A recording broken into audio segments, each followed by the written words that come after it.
అరటిపళ్ళు తింటే పిల్లలు పుడతాను లేదు. మరి బైబిల్ ఏం చెప్పింది పిల్లలు పుడతారంటే? మరొక విషయం దెబ్బ గుర్తుండిపోలేదు. మరొక విషయం, అసలు వీళ్ళు అప్లై చేసుకోవాల్సింది యెషయాని కాదండి. వీళ్ళు అప్లై చేసుకోవాల్సింది యెషయాని కాదు. ఎవరిని అప్లై చేసుకోవాలి చెప్తా? ఇలాంటి పళ్ళు తింటే పిల్లలు పుడతారన్న ఒక వంకరోడు ఉన్నాడు బైబిల్లో. ఆడిని అప్లై చేసుకో, నీకు కరెక్ట్గా మ్యాచ్ అవుతాడు. ఎవడాడు?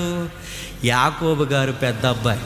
ఎక్కడున్నాడో ఒకసారి చూడండి. ఇది అప్లై చేసుకో, కరెక్ట్ మ్యాచ్ అవుతుంది. సేమ్ స్టేట్మెంట్ ఆడిది కూడా. చూడండి ఒకసారి. ఆదికాండం 30:14. గోధుమల కోత కాలములో రూబేను వెళ్ళి పొలములో పుత్ర ద్రాక్ష వృక్ష ఫలములు చూసి తన తల్లి అయిన లేయాకు తెచ్చి ఇచ్చెను.